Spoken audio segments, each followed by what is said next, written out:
அது மட்டும் இல்ல, எங்கேயும் வந்து வாகனங்கள் அட்வான்ஸ் கொடுக்கப்பட்ட வாகனங்கள் பொதுவாக எங்களுடைய 80% இடத்துல அட்வான்ஸ் கொடுத்ததையும் சேர்த்து ஆளுங்கட்சியின் அழுத்தத்தால் எல்லாம் அட்வான்ஸை திருப்பி கொடுத்து பெரும்பாலும் 80% பஸ்ஸுகள் வந்து கேன்சல் பண்ணுறோம்.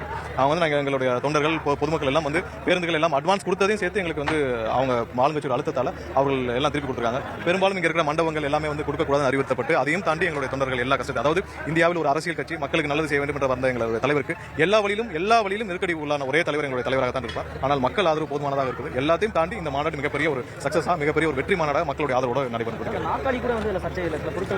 எந்த இடத்திலும் வெண்டர்ஸ் வந்து எங்க தமிழக வெற்றி கழகம்னு சொன்ன உடனே எல்லா இடத்துலையும் வெண்டர்ஸ் வந்து எல்லா இடத்துலையும் யாரெல்லாம் எந்தெந்த இதெல்லாம் வந்து இப்போ ஷீட் வேணுமா இல்லை வேற ஏதாவது எல்இடி வேணுமா எல்லா இடத்திலும் பெரும்பாலான இடத்தில் அழுத்தங்கள் கொடுக்கப்பட்டது. எங்கேயுமே இந்த மட்டும் இல்லை, எல்லா மாநாடும் இப்போ எங்கெங்கெல்லாம் நாங்கள் கூட்டம் நடத்துறோமோ எங்கேயுமே எங்களுக்கு அரங்கம் கொடுக்கக்கூடாதுன்ற எல்லா இடத்துக்கும் ஒரு சின்ன கல்லூரியில் கூட நாங்கள் போய் வந்து ஒரு சின்ன ஒரு நிகழ்ச்சி கூட நடத்த முடியாத அளவுக்கு வேற எந்த கட்சிக்கும் இல்லாத இருக்கு. நீங்க பார்த்திருப்பீங்க, எல்லா கட்சியும் ஊர்வலம் போறாங்க, எல்லா கட்சியும் கூட்டம் நடத்துறாங்க, எல்லா கட்சியும் மாநாடு நடத்துறாங்க. ஆனால் எங்களுக்கு மட்டும்தான் எல்லா இடத்திலும் அனுமதி மறுக்கப்படுகிறது. அது கண்டிப்பாக அது மக்கள் பார்த்துக் கொண்டிருக்கிறார்கள். அதுக்கு தேவையான பதிலடி 2026 தேர்தலில் கொடுப்பாங்க.